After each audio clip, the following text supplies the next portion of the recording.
RDC TV. O Rio Grande se conecta aqui.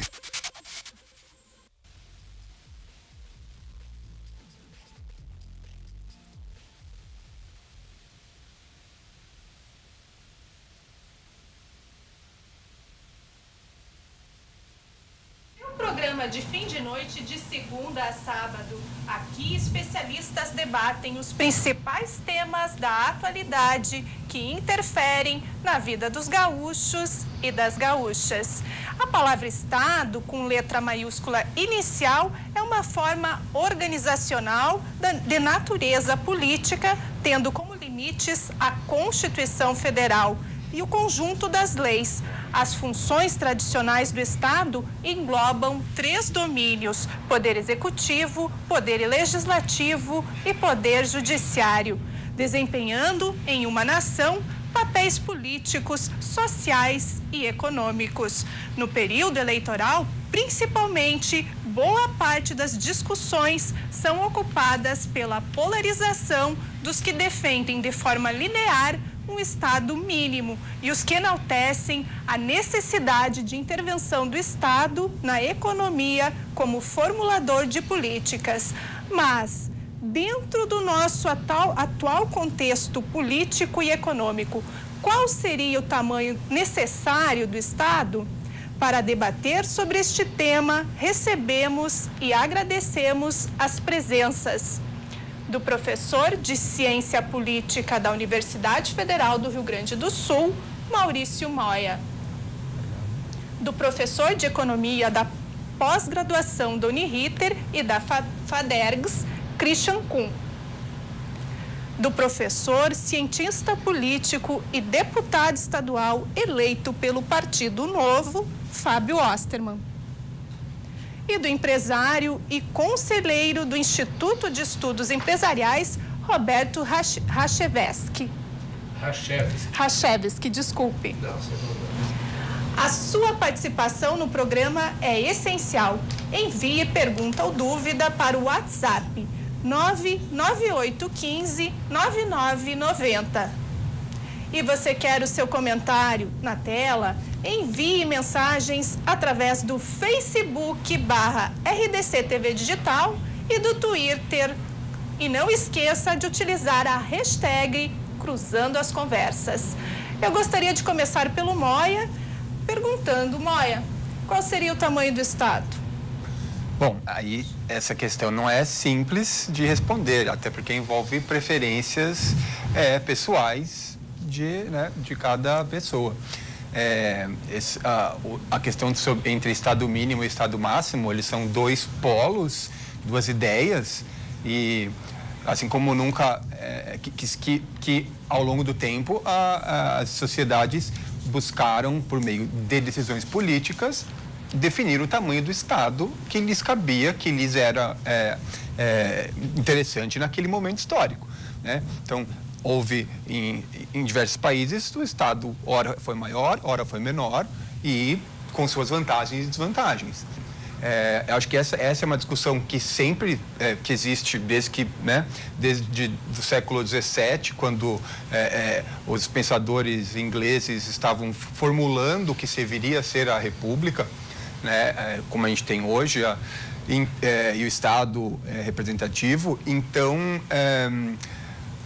então fala qual é o tamanho do Estado ideal, qual o tamanho do Estado, não ideal não, qual o tamanho do Estado real para a nossa sociedade. Bom, é o que nós estamos discutindo. Obviamente, depende das preferências de cada um. Até que ponto o Estado deve intervir na economia e até que ponto o Estado deve intervir em outras áreas, porque o Estado ainda que o Estado tenha, cada movimento do Estado tem algum impacto econômico, o Estado não formula apenas políticas econômicas, ele tem muitas outras áreas, né? Questões sociais, questões de saúde, questões, né, de segurança, que ele nunca vai se abster. Mesmo os defensores do Estado mínimo, veja, é o Estado mínimo, não é a ausência do Estado. Então, o Estado tem uma função e ela sempre vai ser necessária. Então, acho que até para não alongar e poder levantar as questões que os outros participantes vão poder puxar, eu acho que no Brasil nós temos, nós temos uma situação em que, de um lado, as empresas, e isso é fato, empresas têm uma carga tributária, por exemplo, em cima das empresas, é um pouco diferenciado, ou até, de certa forma, aí, na minha opinião, diria burra, porque penaliza a produção e penaliza a força de trabalho. Por outro lado, tem áreas que o Estado tem que atuar, porque senão as empresas, a iniciativa privada não irá fazer, digamos, saneamento básico.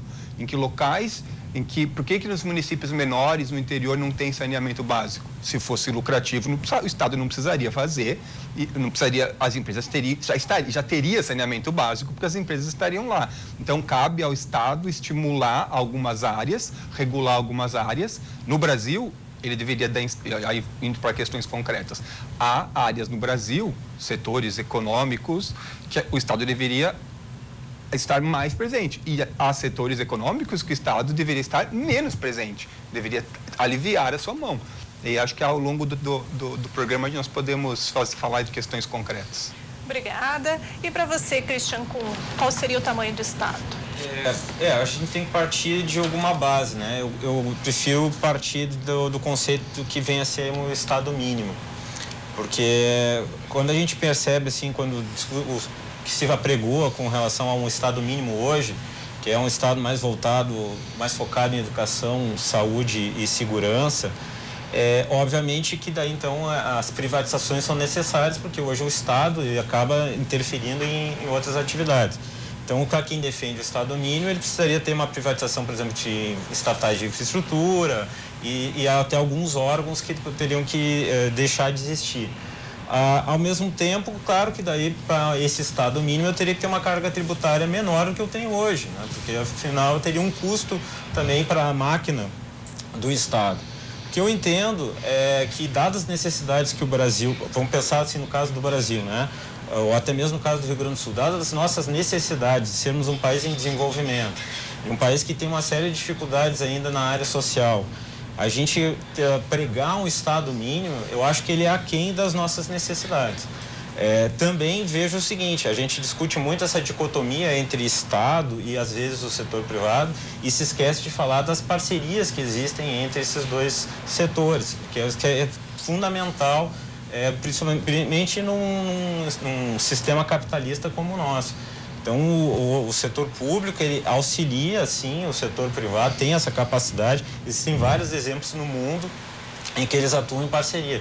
Um exemplo, a gente pode basear no livro O Estado Empreendedor, de Mariana Mazzucato, que faz acho que uns 5 anos esse livro foi publicado.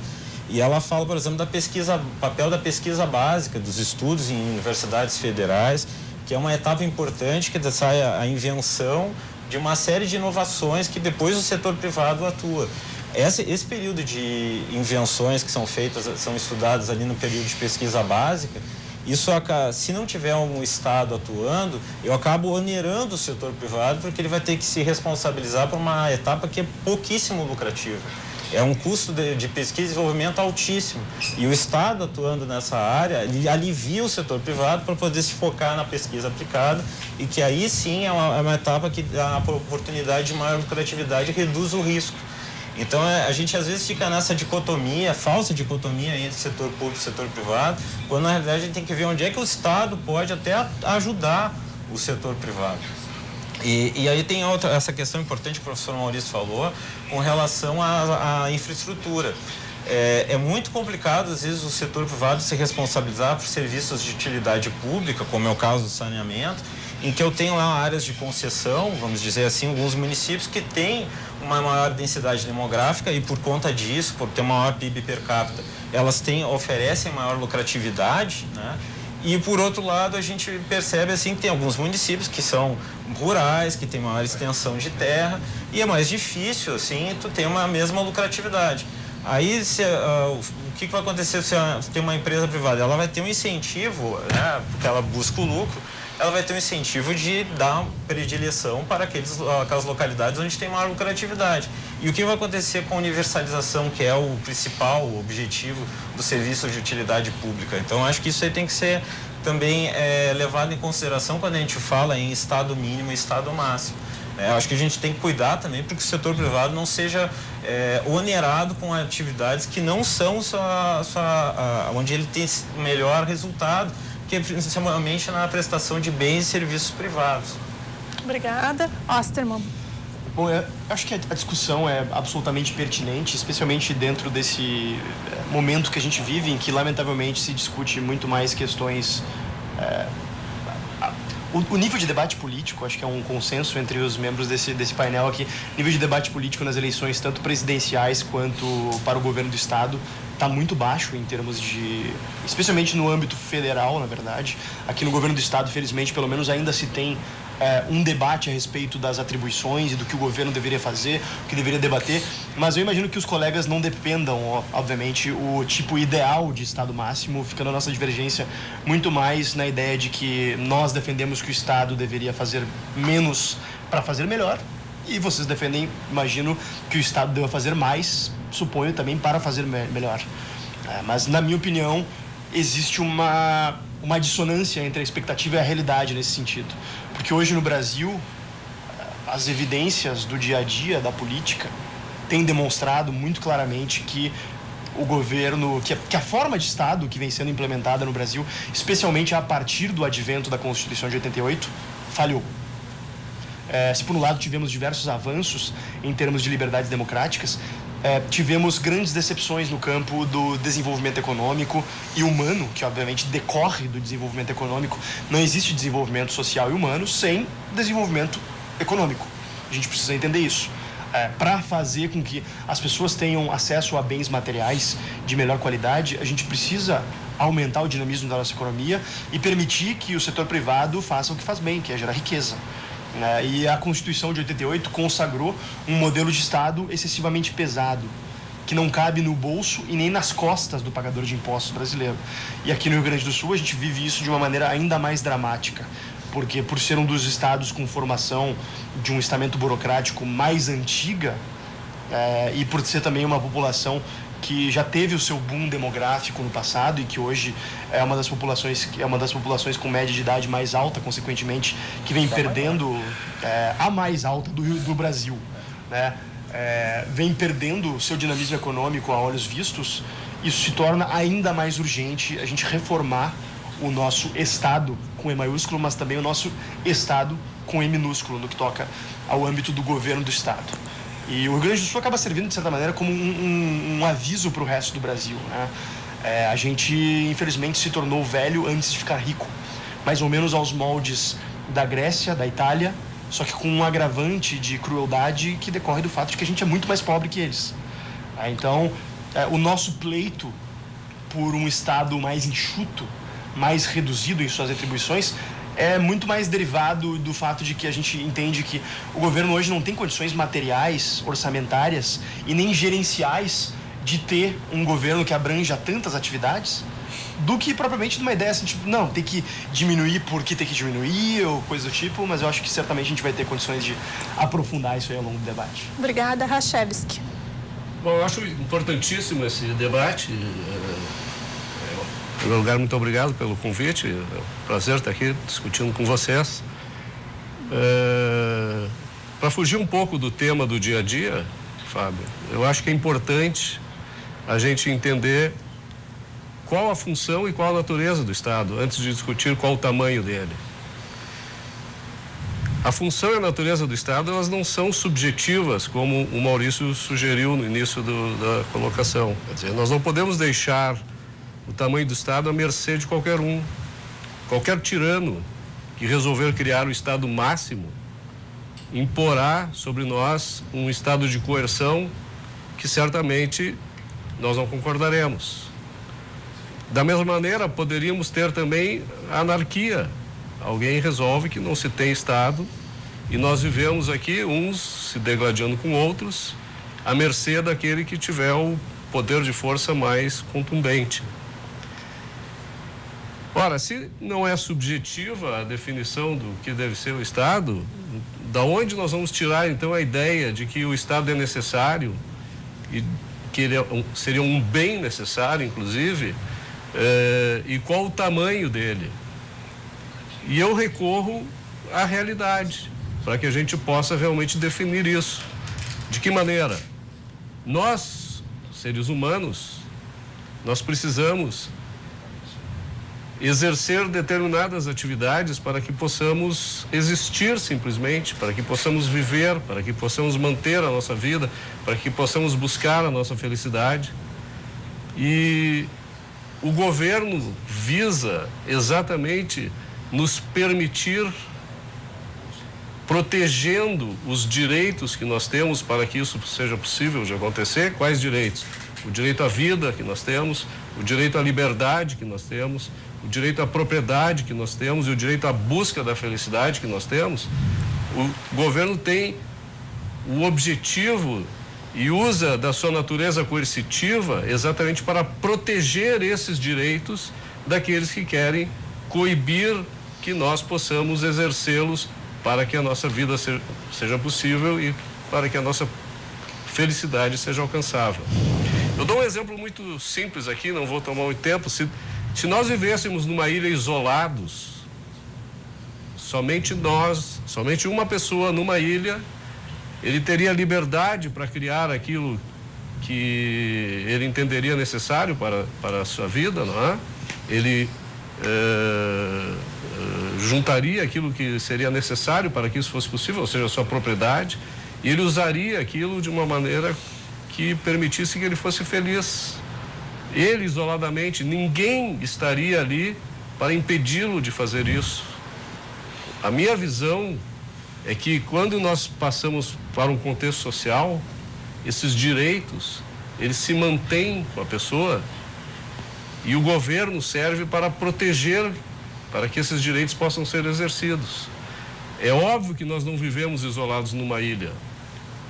É ótimo que nós não vivemos isolados numa ilha, porque nós, tendo esses direitos garantidos pelo governo, nós podemos agir com as demais pessoas, cooperando e trocando voluntariamente no mercado livre, livre da coerção, livre da violência, para que os bens materiais, os valores espirituais, os valores intelectuais possam ser desenvolvidos para que a nossa felicidade seja possível e atingível.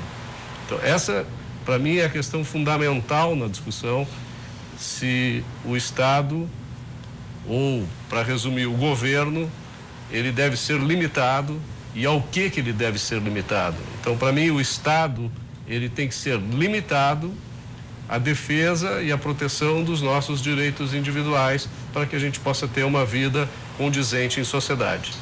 Obrigada. Algum comentário deste lado?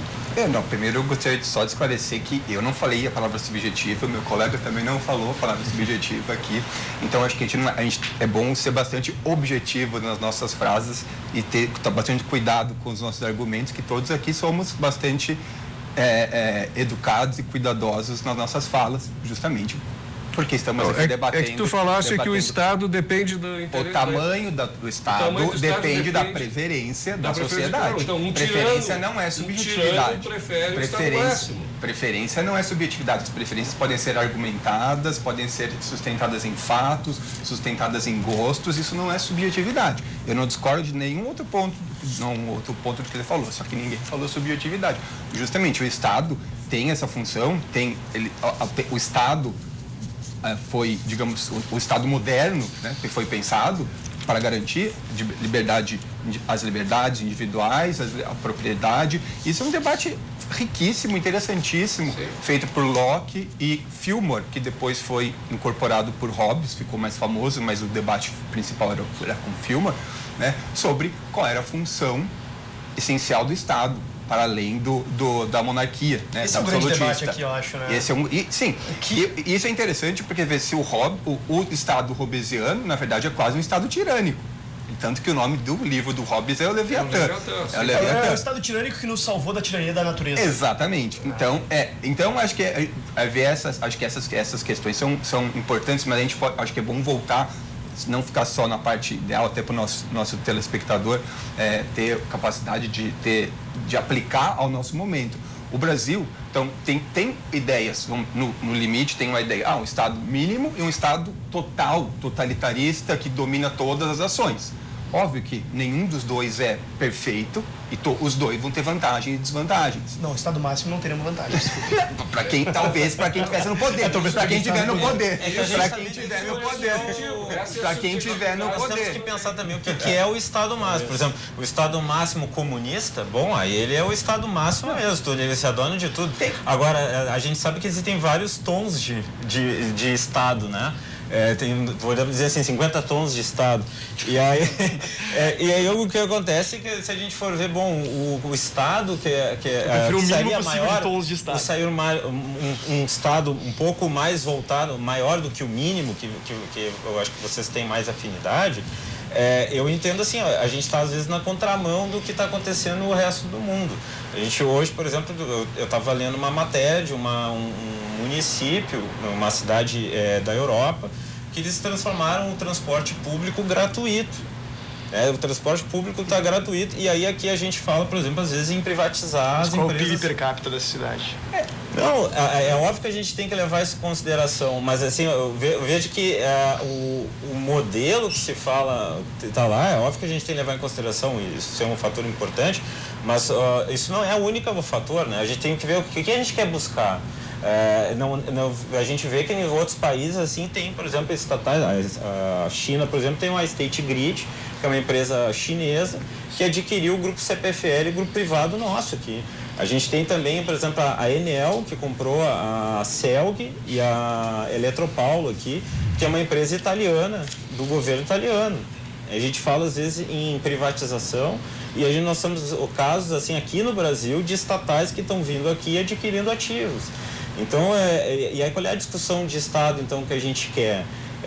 Na prática, ela não é assim uma visão subjetiva. A gente tem na realidade uma atuação que, como eu falei, o setor público ele atua em parceria com o setor privado, e acho que é isso que a gente tem que buscar, principalmente deixando de onerar o setor privado e atuar em áreas que não são lucrativas, como eu dei o exemplo da pesquisa básica, como, por exemplo, às vezes crédito de longo prazo, financiamento agrícola, financiamento habitacional, que o Estado às vezes consegue oferecer isso melhor. Nós sabemos que o governo não cria riqueza. O governo não cria riqueza. A única forma do governo tem que cuidar só o governo e Estado, né? São dois conceitos diferentes. O governo é o executor das... O executor das políticas que está Estado. à frente do Estado, do aparato estatal. Se a gente falar de governo, porque o Estado sem governo não existe. Sim. É necessário o governo. E o governo pode existir sem Estado. Né? Disfuncional, talvez, como a gente tem hoje no Brasil, né? Que ele não faz o que deveria, ele faz tudo o que não deveria. Tá? Mas então, não existe essa possibilidade do governo oferecer algo a alguém sem prejudicar outra pessoa. Porque todos os recursos que ele obtém através da coerção, seja através de impostos, seja através da inflação, ou seja através do endividamento. Não há outra forma do governo gerar, se apropriar de riqueza ou de valor. Tá? Então, quando ele financia uma análise científica, um estudo científico, oferecendo recursos para aquele determinado objetivo, certamente ele teve que tirar esse dinheiro de outras atividades que serão prejudicadas pela carga tributária estabelecida, contrariando os interesses daquelas pessoas que foram obrigadas a fornecer o dinheiro porque discricionariamente, arbitrariamente, o governo resolveu investir em uma área subjetivamente definida por ele de que aquela seria interessante. Rachevski, eu peço licença para vocês para a gente continuar no próximo bloco. A gente vai fazer um pequeno intervalo e já voltamos.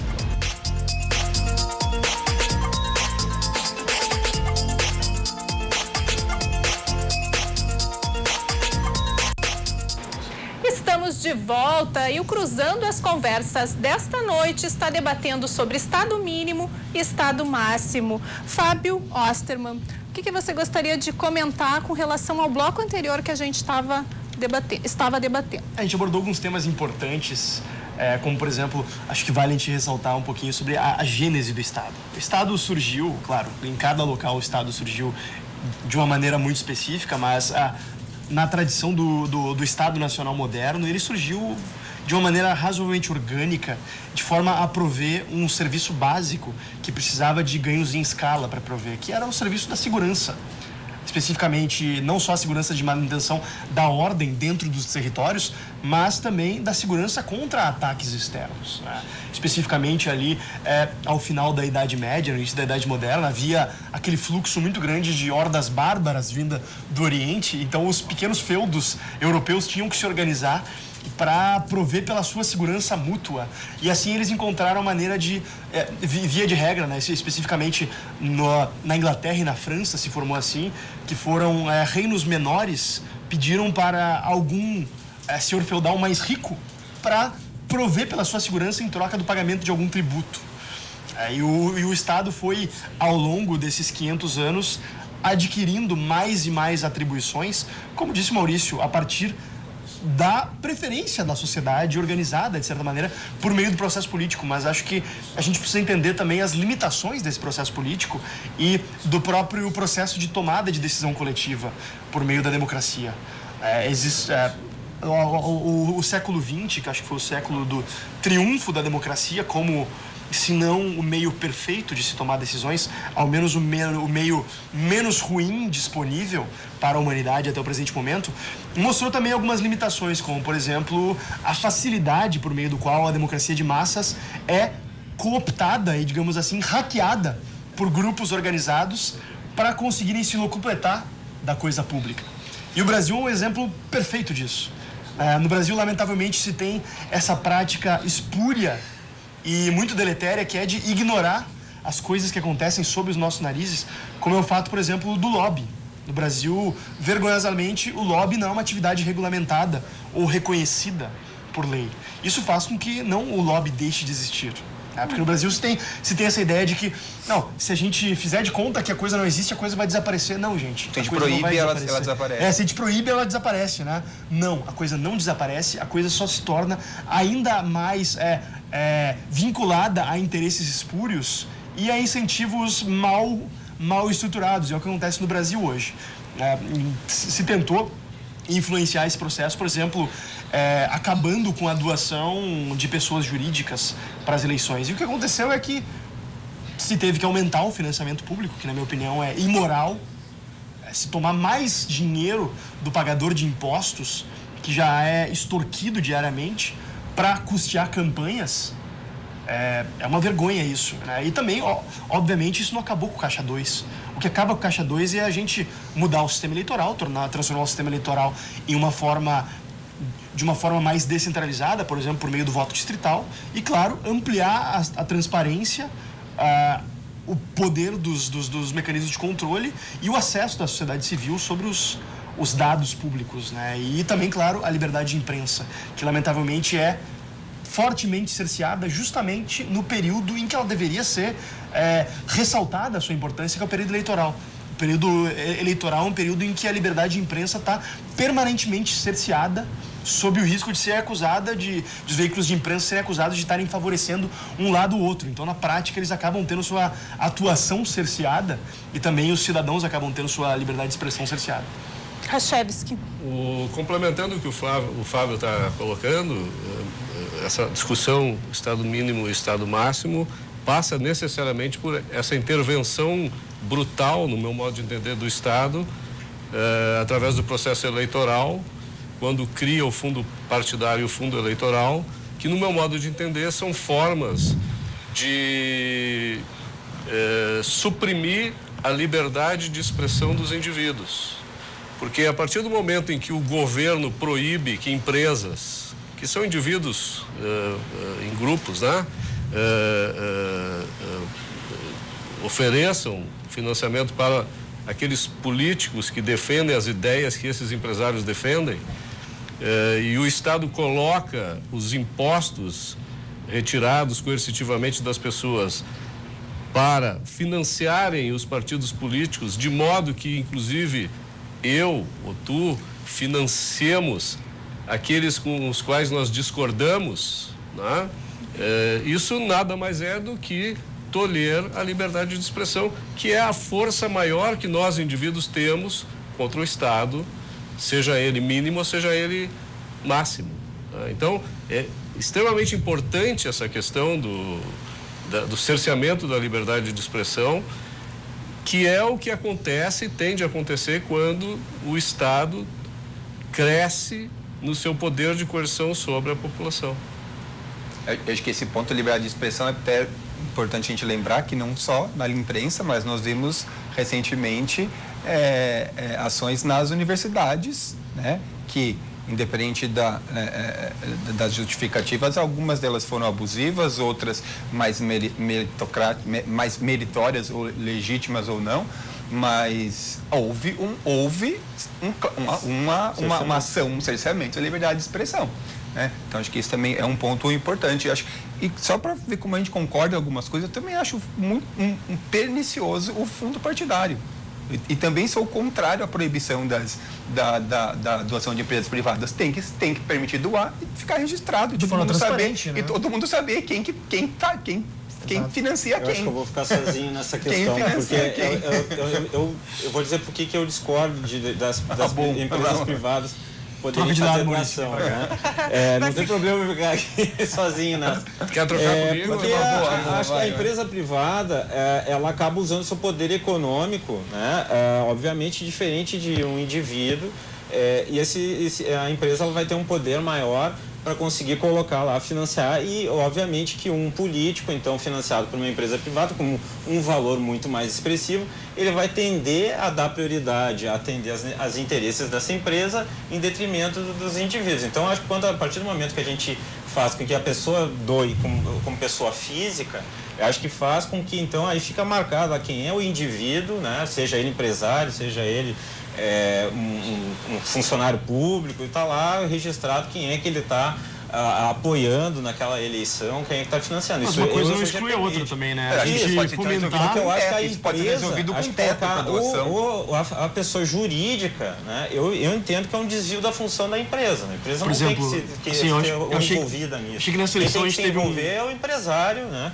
Ele que tem que assumir a responsabilidade e, inclusive, não tem nem que influenciar sobre também os seus funcionários, como a gente infelizmente já viu aí casos recentes de empresários assim que estavam querendo quase que também de forma tirana querer fazer com que seus funcionários lá votassem no seu candidato, né? Então acho que a gente tem que cuidar isso, assim. Acho que isso não é a empresa. Eu acho que o setor empresarial ele é extremamente importante, ele tem que participar, né? Os empresários acho que são agentes importantes, assim como são os trabalhadores e os demais agentes. Agora, a gente tem que cuidar, assim, quando fala que usar a pessoa jurídica, a empresa, para, por exemplo, fazer financiamento de campanha. Eu acho Mas a gente tem que ir à raiz da questão. Pode ter um teto. A raiz da questão dizer. Por que empresas teriam interesses em financiar campanhas? Para que os políticos façam, atendo seus interesses. Então a gente tem que cortar o mal pela raiz. A gente tem que tirar do governo o poder de decidir o sucesso ou o fracasso de empresas. Porque hoje, infelizmente, no Brasil, o governo tem poder demais. E isso se estabelece de formas variadas, né? Por meio da capacidade do governo de regulamentar setores totais, por meio da capacidade do governo, por meio de estatais, definir preços de bens e serviços. E é por isso que as empresas acabam sendo, eu não vou usar a palavra forçadas, porque acho que não são, ninguém é forçado, ninguém é obrigado a jogar esse jogo promíscuo e corrupto, mas elas acabam sendo orientadas naquele caminho para buscar manipular o processo político. Eu acho que a gente precisa investir em diminuir a capacidade do governo de manipular recursos e também aumentar a transparência, porque uma coisa não exclui a outra. Acho que a gente pode ter, sim, empresas colaborando da forma como for com o processo político, mas também ter doações privadas. Eu fui o candidato a deputado estadual no Rio Grande do Sul que mais recebeu doações individuais por meio de vaquinha online. E eu acho que isso é um processo que precisa ser fomentado. A compreensão da sociedade de que as pessoas precisam tomar para si os rumos do seu sistema político e da sua política. Porque, gente, É a nossa política, a gente precisa tomar conta dela. Se a gente não tomar, outros vão tomar conta. Mas acho que a gente não pode inverter a ordem dos fatores dessa forma, né? Ou colocar a carroça na frente dos bois. A gente precisa entender por que as empresas precisam investir no sistema político e tentar cortar o mal pela raiz, como eu disse. Eu queria só pegando o gancho do Fábio, que só falar que é fácil encontrar ao longo da história, não só no Brasil, e hoje, e aí posso pegar exemplos recentes, já vou falar deles, de momentos em que as empresas querem que o Estado regule algum setor. Claro. Então não é que toda a regulação econômica do Estado prejudica empresas. Pode ser que no longo prazo ele venha a causar problemas. As empresas estabelecidas sempre vão querer que o Estado regule para impedir a entrada de novos concorrentes. Esse é um caso típico, como a gente viu. A regulação, só para tornar a coisa um pouco mais... é importante também pelo seguinte, se a gente se não tiver um agente regulador e que não cuide, além do interesse das empresas que prestam serviço, mas também do interesse dos consumidores e o interesse do Estado, se não tem essa tríade, é muito complicado, principalmente em prestação de serviços de utilidade pública. Bom, acho que tem que ter muito cuidado, mas esse é um papel importante assim do Estado regulador. É para isso que existe, né? Para que senão o que acontece?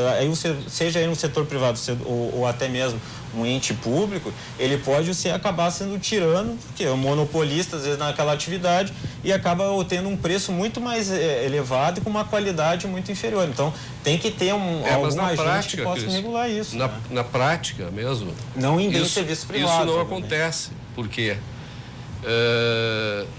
No Brasil, para pegar o exemplo, nós temos, por exemplo, as agências reguladoras e o próprio Estado brasileiro estabelecendo reservas de mercado que favorecem indústrias estabelecidas, tá, em detrimento dos consumidores. Então, as agências reguladoras, elas oferecem determinadas benesses para as empresas estabelecidas com a reserva de mercado. Elas muitas vezes acabam capturadas por essas empresas. Muitas vezes. Né? Então, o processo é simbiótico. Elas são utópicas. O poder coercitivo do Estado trabalha para que o poder econômico seja favorecido e lhe traga um resultado posterior que pode ser camuflado ou não. Né? E exatamente...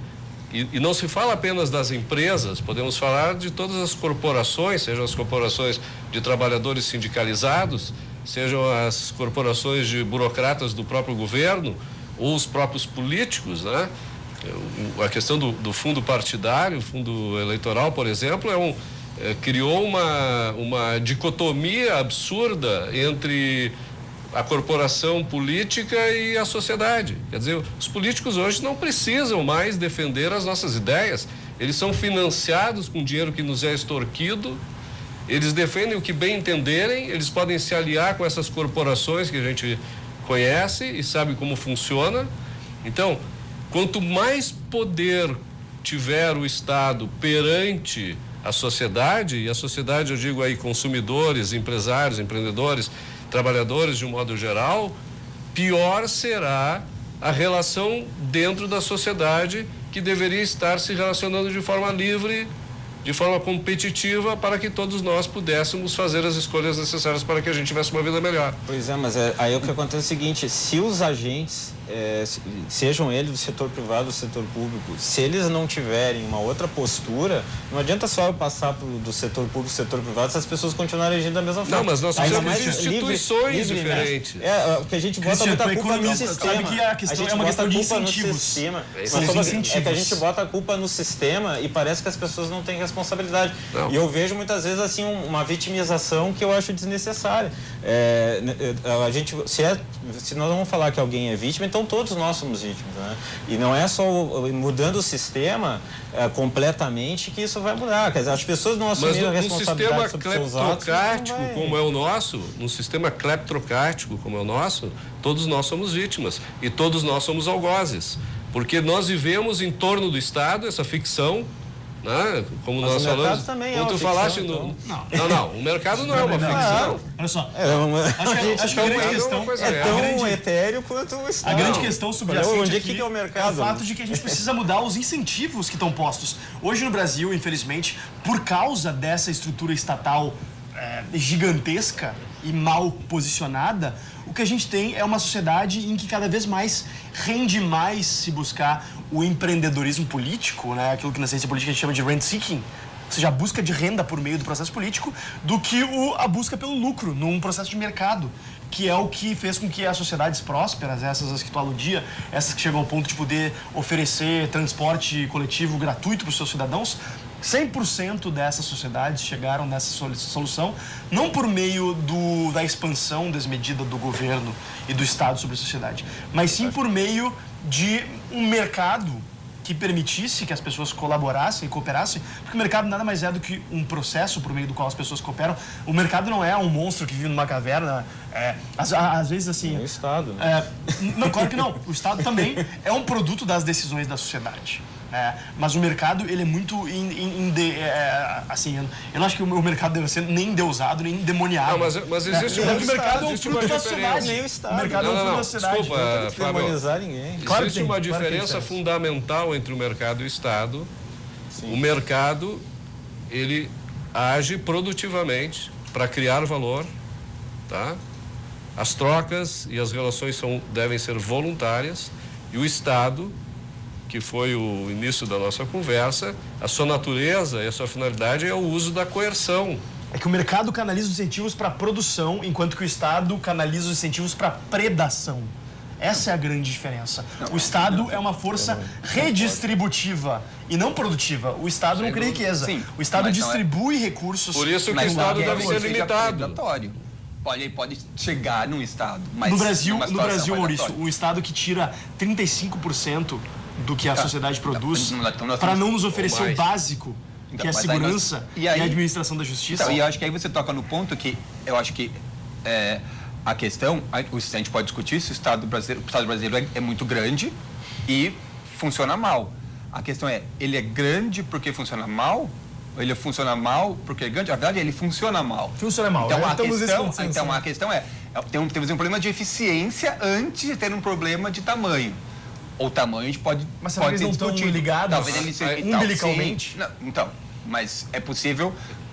Então, mas o problema é Talvez a ser percepção eficiente. seja O essa. problema Eu é ser não eficiente. falaria em Talvez ineficiência, eu poderia falaria ter uma em carga tributária de disfuncionalidade. 50% e se eu achasse que o Estado merecesse 50%, talvez eu não estivesse me queixando tanto. Olha, a gente pode falar. Agora a carga Talvez tu tributária morasse na é Noruega. 35%. É, eu quero falar. A Que carga é um tributária- país de 5 Exato. milhões de habitantes.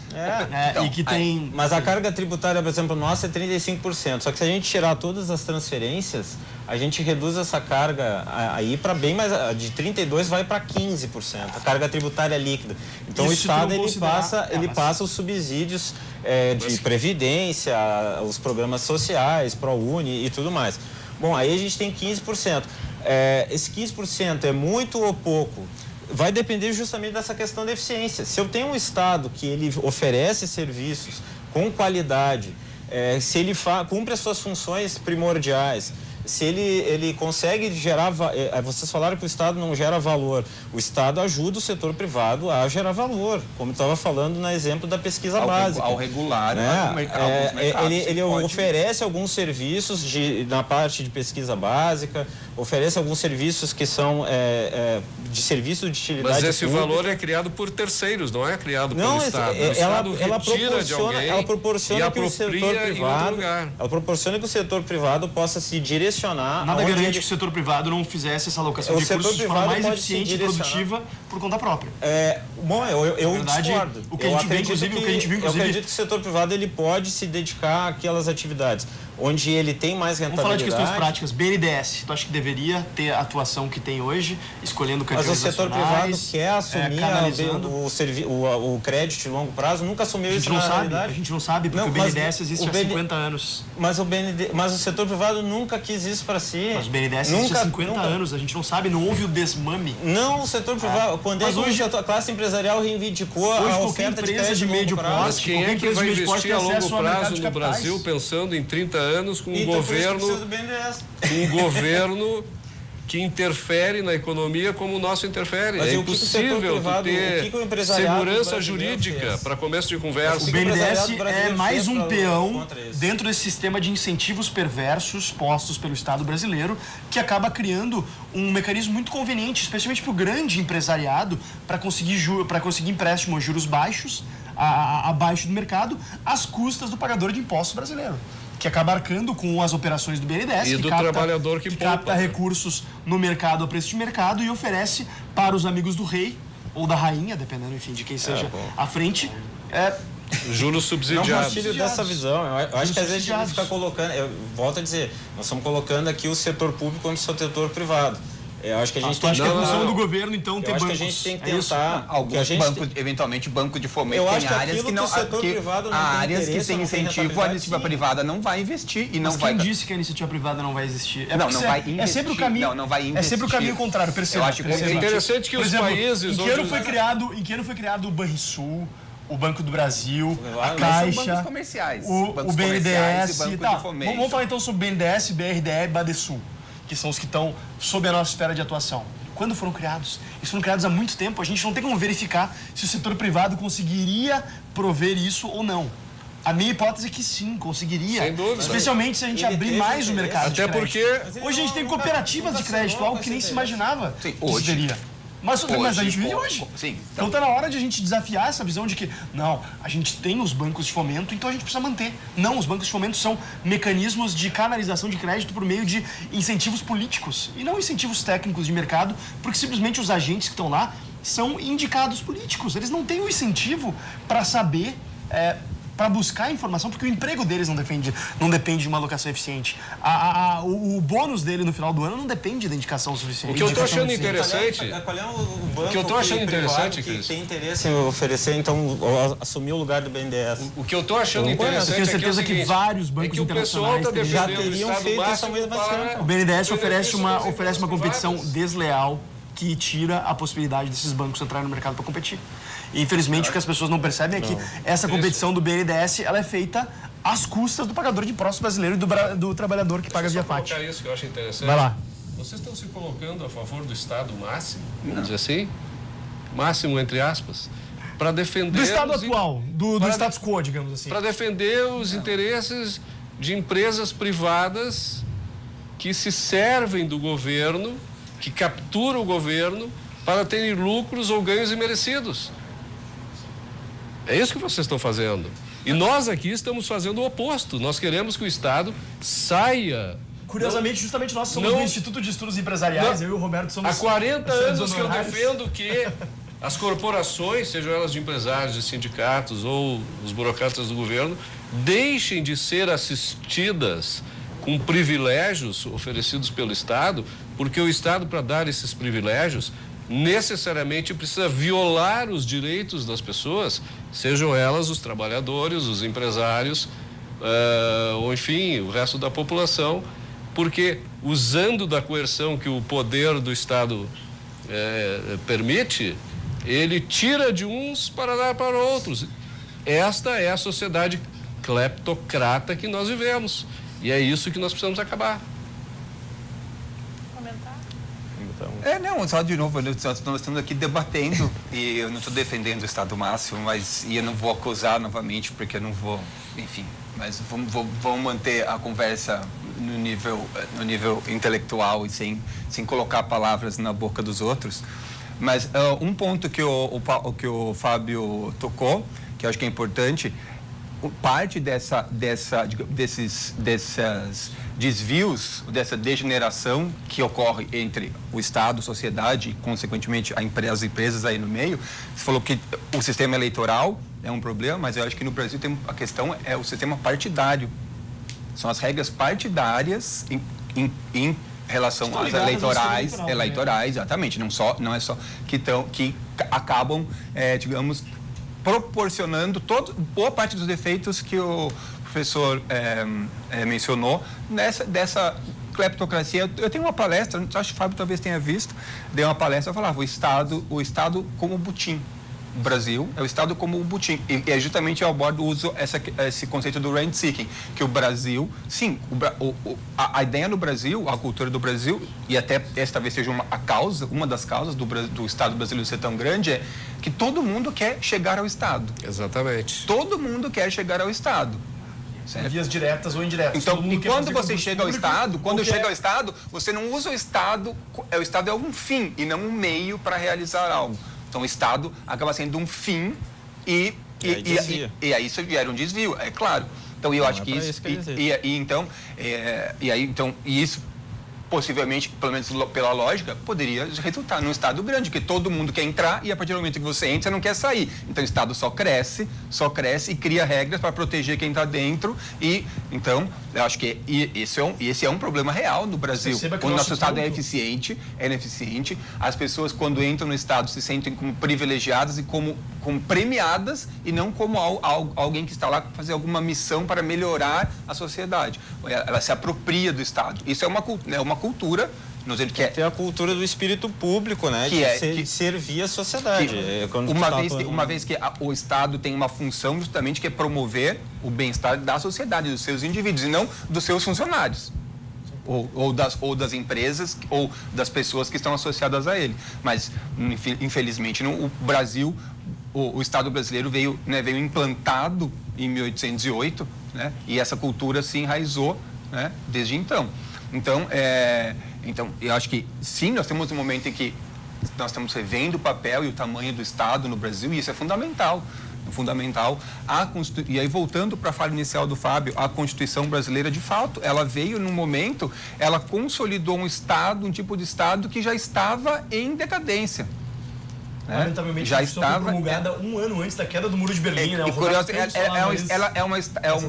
Ainda que ela tenha muitas ótimas intenções, ela acabou engessando, criando amarras para o desenvolvimento futuro. Sim.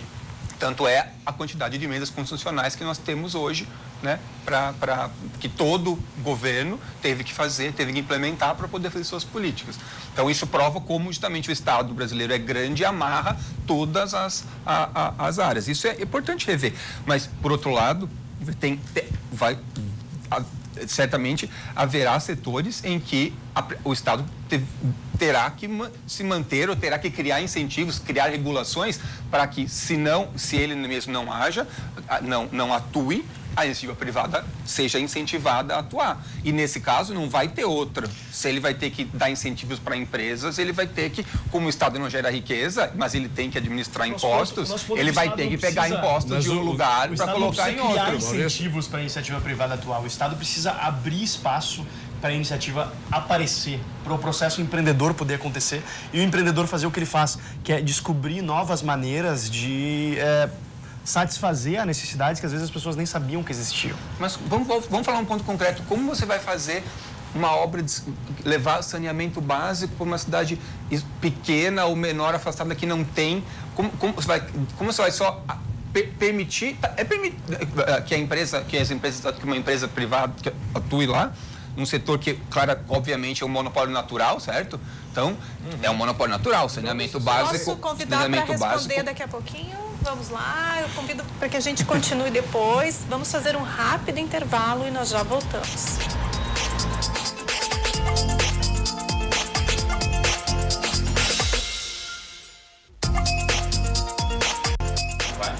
Estamos de volta e o Cruzando as Conversas desta noite está debatendo sobre Estado mínimo e Estado máximo.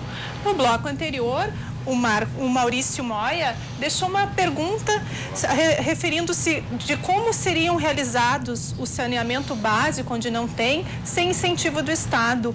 O Fábio Osterman vai responder, né, Fábio? Como é que você vê essa questão aí? Como é que funcionam obras? Como é que o Estado, o Estado no outro sentido, funciona sem o incentivo?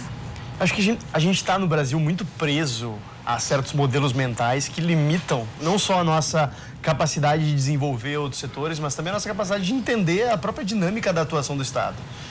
Aqui a gente estava falando, por exemplo, sobre mas se não houvesse BNDES, se não houvesse BRDE, não haveria investimentos do setor privado.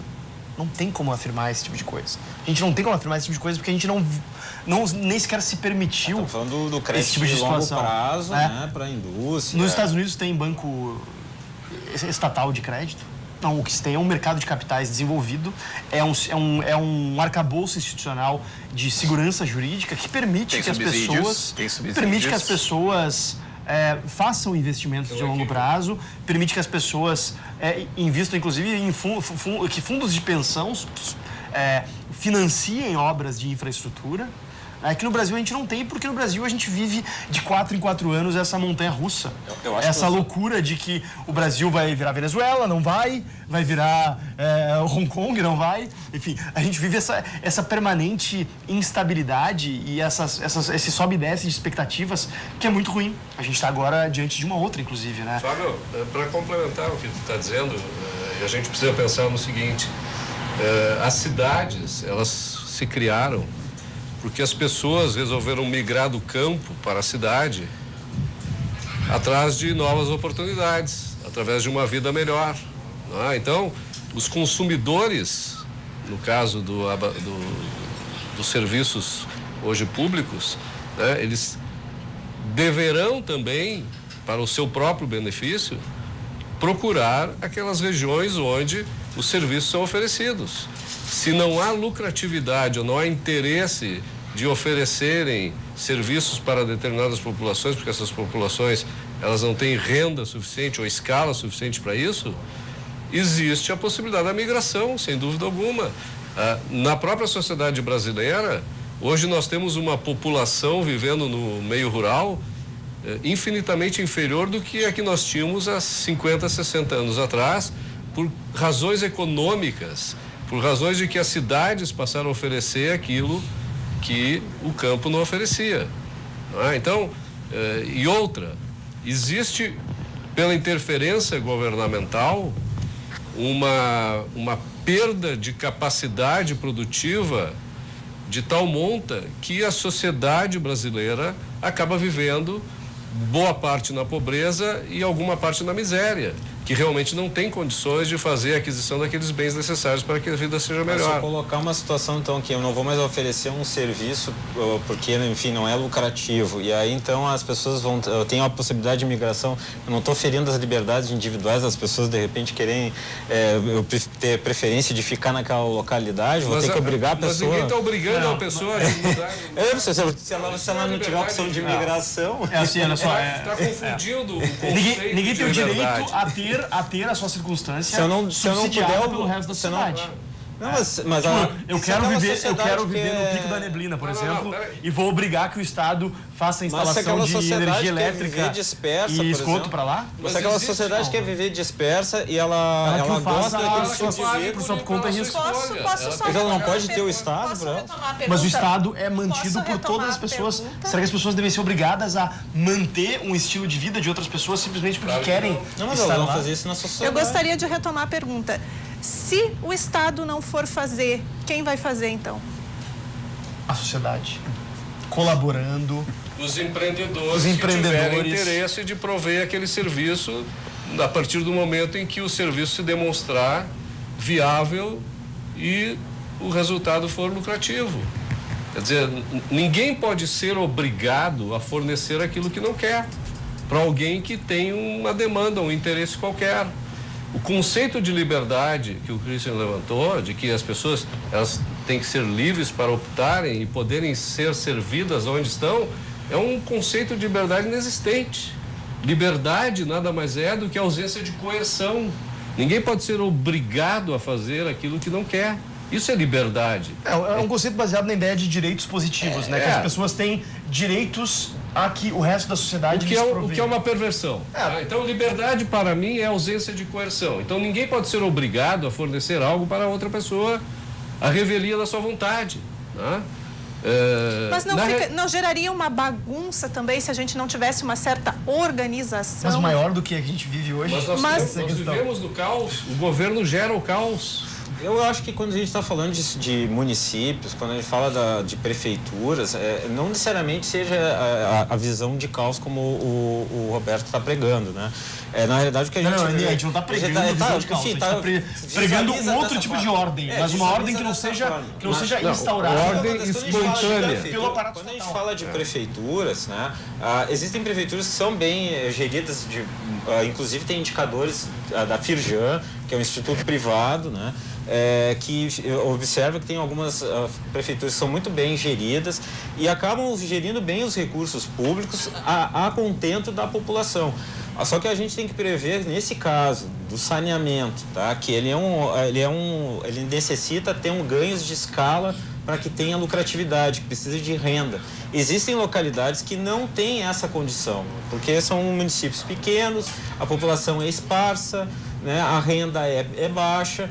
E aí a gente chegar e tirar a alternativa dessa sociedade, aceitar ter um ente público que ofereça esse serviço, porque não vai ter lucratividade se for o setor privado, eu acho que isso também é uma forma de tolher a liberdade dessas pessoas. Porque não pode ser... Mas qual a liberdade que está sendo tolhida? Não, mas eu acho que se colocou, quem sabe migrar, eu acho que isso é uma... eu acho que seria mais traumático. Direito fundamental. Eu acho que é mais traumático do que chegar... Mas a pessoa não vai ser obrigada a migrar, ela vai migrar se ela quiser. Não, sim, mas... As pessoas já fazem isso. De atrás de oportunidades. As pessoas já fazem isso. Olha, eu vivo num município que não atende as minhas necessidades e eu vou migrar. Agora, o que a gente tem que ver quando a gente fala serviço de utilidade pública, que tem especificidades. E aí, quando a gente fala, por exemplo, vai ter situações em municípios que eu tenho baixa lucratividade. Eu posso compensar a prestação desse serviço em localidades onde eu tenho maior rentabilidade. Quando eu tenho um órgão, uma estatal, por exemplo, funcionando. É um exemplo, tá? Uma instituição privada, o que vai acontecer se ela estiver oferecendo esse mesmo serviço numa área maior que envolve vários municípios? O que vai acontecer é que ela tem uma tendência natural de que ela querer dar uma predileção maior para onde ela tem maior lucratividade, em detrimento de onde ela não tem tanta lucratividade, que seriam nessas localidades menores. Só que a lógica do serviço de utilidade pública não pode ser a lucratividade, não pode ser o meu norteador. O que tem que ser meu norteador é a universalização do serviço. Por quê? Porque é assim que funciona o serviço de utilidade pública. É assim serviço que de utilidade pública no Brasil, no caso, né? É o que tem que ser, né? Não todo mundo tem que ter esse é um direito que todos têm que ter de poder ter serviço de utilidade pública, saneamento, água. Eu vou tirar agora porque aquela localidade não tem tanta rentabilidade, então vocês não têm direito. Mas se nós temos esse direito, por que no Brasil nós não temos esse serviço? Não, isso está escrito, só o que tem que colocar em prática. Tem aparelho celular do que saneamento básico. Porque um dá mais lucro, daria mais... Todo mundo tem aparelho celular, mas mais da metade da população brasileira não tem saneamento básico. Sim, mas é mais fácil, e é muito mais fácil adquirir... Qual dos dois é função do celular do que o saneamento Qual dos dois é básico? função do Estado e qual dos dois surgiu como que, assim, inesperadamente por meio da atuação do mercado? Bom, no limite, nem o saneamento básico é necessário. Faz um século que o governo brasileiro tenta dar acesso ao saneamento básico para todo mundo. Claramente não está funcionando isso. O celular não teria função de touchscreen se não tivesse atuação do Estado. O Estado trabalhou na pesquisa básica. O Estado trabalhou com pesquisa básica da tecnologia de touchscreen, que depois, mais à frente, foi se transformando, dessa invenção, se transformou numa inovação que foi utilizada no celular do iPhone. A gente tem que enxergar a função do setor público, do setor privado, como agentes que atuam em parceria. Vocês estão colocando como competidores. Então o Estado criou o touchscreen e não fez é que ele ele criou. Estou dizendo que a tecnologia de touchscreen só existe porque teve pesquisa básica. Não existiria se não tivesse subsídio estatal. Estou falando como aconteceu. Eu não estou falando como é que foi a realidade. Eu não estou falando situações hipotéticas de como poderia ter sido. Estou falando como aconteceu. É que tu, como economista, não pode ignorar o que não se vê e se focar somente no que se vê. Mas eu acho que o senhor, como deputado, também tem que enxergar o que acontece, né? Não, mas claro, mas a gente precisa... E o empresário também, a gente tem que respeitar a história, né? De desenvolver a tecnologia para o touchscreen, que a iniciativa privada conseguiu disseminar pela sociedade, Mas Sim, o Estado trabalho não em parceria. consegue resolver o problema de saneamento básico. Não, mas você está falando aqui no Brasil, eu estou falando do que aconteceu nos Estados Unidos. Sim, mas nós estamos vivendo no Brasil. Não, eu mas sei, não falei mas... isso no a realidade é que no É que ele Brasil falou não tem- de celular. prova, Eu não falei tem que ele, saneamento é que ele básico. falou em celular, que o celular não foi inventado no Brasil. Né? Ele falou em celular e mas não saneamento. Saneamento importa. básico também não foi Eu, inventado no eu Brasil, só felizmente. fiz essa Apesar ponderação. da tributação escorchante que a gente paga nos celulares, toda a população brasileira tem celular. Existe mais celular do que pessoas no Brasil. No entanto, não existe saneamento básico. Não intriga vocês? Daria Mas para foi a razão da minha pergunta. daria quer para dizer, fazer todo o por quê? saneamento básico brasileiro Por quê? ser cobrado de impostos. É porque, sobre e como é que vai ter? Isso vamos dizer que é importantíssimo que todo mundo tenha celular? E não é importantíssimo que todos Claro tenham que saneamento é. básico? A gente não tem saneamento então, básico, você mas- não tem saneamento básico aí? Vai para aquela cidade lá. Tá, mas e que lá tem. Então, é isso que está se colocando. Então, vai acabar. Algumas cidades vão... Ou o pessoal vai viver sem saneamento básico. Fique aí, se você sem isso que saneamento acontece, básico. onde a sociedade Deixa- é livre para migrar, para empreender, para construir. Se vocês pegarem os países desenvolvidos, todos eles, os que investiram em saneamento básico e que resolveram essa questão, não foi nem só a iniciativa privada e nem só o Estado. Foi uma atuação, foi um desejo da sociedade de resolver esse problema. O Estado criou condições, seja ele fazendo sozinho ou seja ele associado à Geralmente o iniciativa Estado privada. se omitiu de atrapalhar, né? Porque o que acontece no Não, Brasil eu hoje... estou falando hipoteticamente, eu não estou descrevendo nenhum caso, estou descrevendo no Brasil a de questão criar geral. loteamentos imobiliários, em que, e aqui no Rio Grande do Sul a gente tem um problema seríssimo com isso, pelo fato de que a Corsan não dispõe de meios para financiar a instalação de saneamento básico e não permite que a iniciativa privada faça. Isso é um problema seríssimo. Mas a Corsan Assim ou é como a CE. Assim como a CE.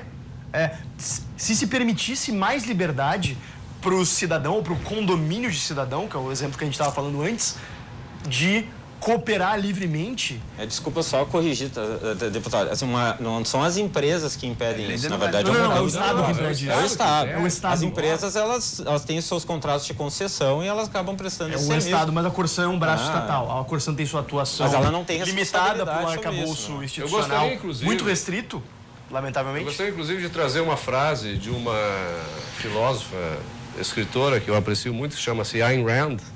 Recomendo que leiam o livro A Nascente e a Revolta de Atlas, onde ela diz que o problema, a questão não é quem vai nos permitir, a questão é quem vai nos impedir. É isso que acontece na nossa sociedade. Se nós não fôssemos impedidos pelo poder coercitivo do Estado, que aqui no Brasil isso acontece, fortemente, diferentemente de outras nações, certamente a sociedade encontraria os caminhos para o desenvolvimento econômico e social que nós tanto precisamos. O fato do governo ser o protagonista, do governo não estar sujeito às forças de mercado, do governo ter o poder de coerção, é que faz com que a sociedade fique à mercê da sua própria sorte, sem ter os recursos necessários e as oportunidades necessárias que poderiam surgir para que esses problemas fossem resolvidos. Então, uma sociedade que opta por ter o Estado como protagonista tem que saber que ela vai estar sujeita ao poder coercitivo do Estado, como na saúde.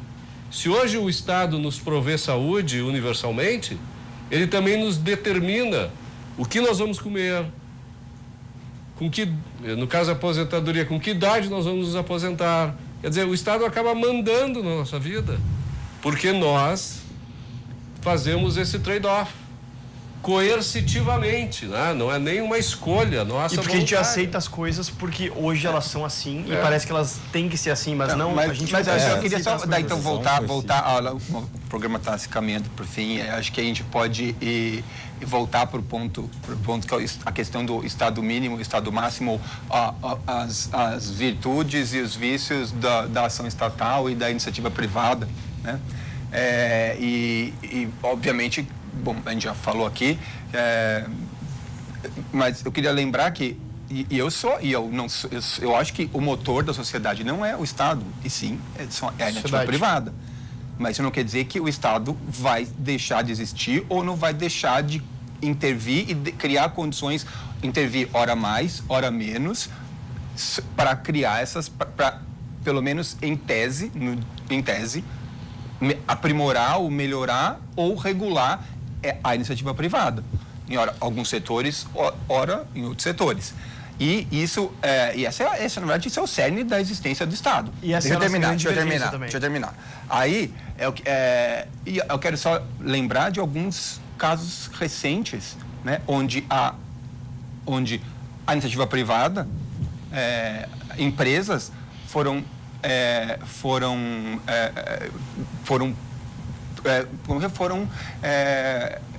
autuadas ou foram punidas, multadas por má conduta. Óbvio que isso não contraria, se você não, a ideia de que a iniciativa privada tem as suas virtudes, mas também deixa claro que a iniciativa privada precisa ter alguma observação, alguma fiscalização, e que não é necessariamente feita pelas próprias empresas, senão isso pode resultar em falhas de mercado que são conhecidas, cartéis, dumping, monopólios, oligopólios, essas coisas acontecem.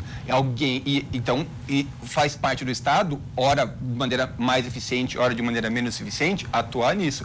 Essa semana, uma operadora telefônica recebeu uma multa por ter não cumprido, mas aí faz sentido, não cumpriu o contrato que ela tinha com os seus usuários. Ela desligava, ela tinha um preço que era por ligação ilimitada, só que quando dava um certo tempo, ela cortava a ligação, a ligação caía e ela foi multada.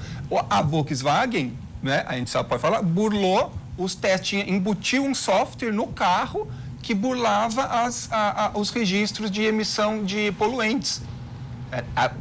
Ela confessou, para ter a sua multa diminuída, ela confessou essa prática, né? Então, foi uma iniciativa privada, deixada não totalmente livre, mas, então, assim como o Estado tem as suas ineficiências, e tem, claro, e no Brasil tem muitas, né? A iniciativa privada também precisa de supervisão. E quem vai fazer a própria iniciativa privada é uma possibilidade, mas tem os seus riscos. As duas, né, partes têm falhas, tanto falha de mercado quanto falha de governo. Tem mais alguma coisa para acrescentar? A gente realmente agora já está encaminhando para o final. Não sei se você gostaria de aproveitar um último minuto. Eu quero agradecer ao convite, muito bom o debate de alto nível, agradecer a presença e a paciência dos parceiros aqui da mesa e agradecer aos telespectadores. Muito obrigado pela atenção.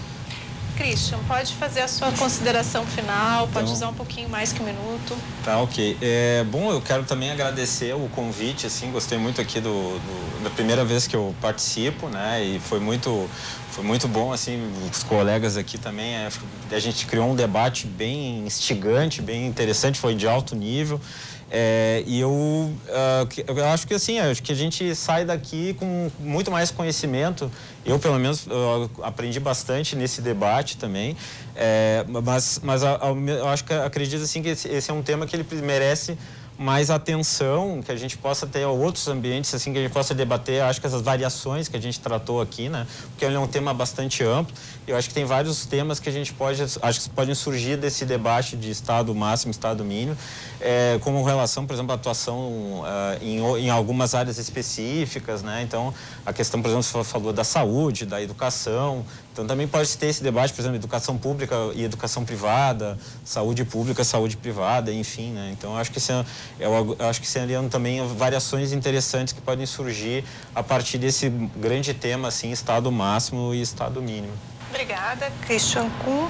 E Fábio Osterman, quais são as suas considerações finais deste debate, desta noite?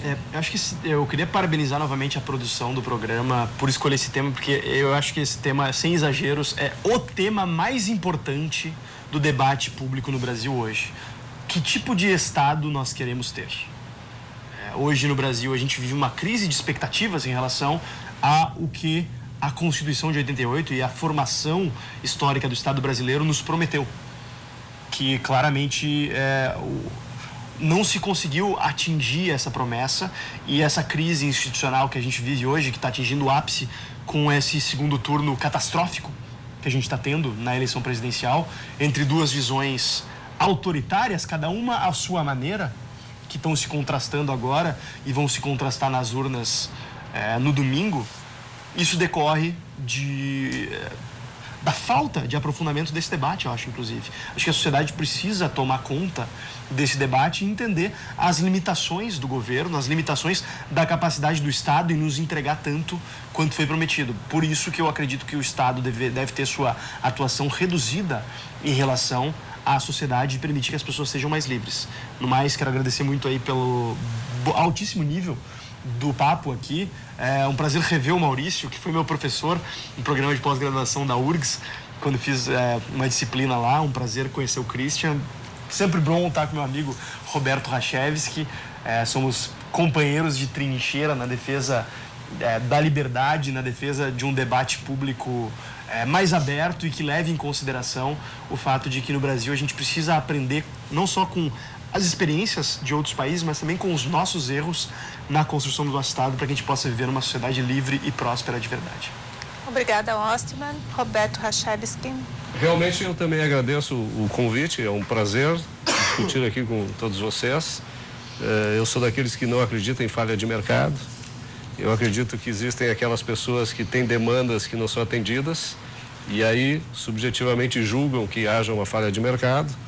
Eu sou daqueles que acreditam que o Estado é um bem necessário, que ele precisa estar a serviço da sociedade para protegê-la daqueles que usam de violência no convívio social, que devem ser segregados do relacionamento dentro da sociedade. Eu não sou a favor propriamente da iniciativa privada, eu também sou a favor da iniciativa privada, mas eu sou principalmente a favor da livre iniciativa e da propriedade privada. Eu acho que são instituições basilares para que uma sociedade possa realmente se desenvolver e progredir, e não há outra instituição que defenda melhor esses princípios do que o próprio governo. A partir do momento em que o governo deixa de proteger esses direitos que nós temos, que levam à livre iniciativa, que levam à propriedade privada, que levam à busca da felicidade, o governo passa a ser um vilão, como todo aquele vilão que procura agir de uma maneira inadequada dentro do contexto social. Então, sim, o governo é necessário, sim, o governo precisa coibir as fraudes que podem acontecer na iniciativa privada,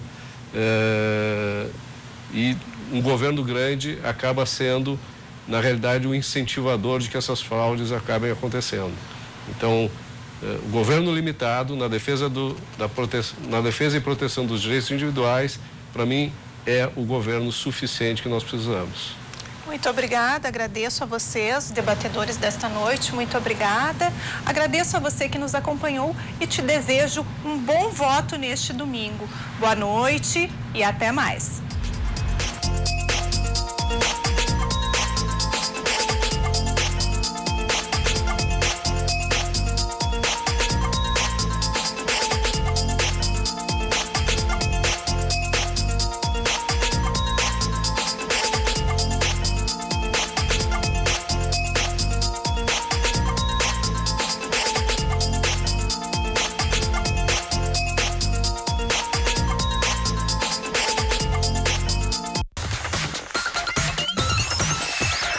RDC TV. O Rio Grande se conecta aqui.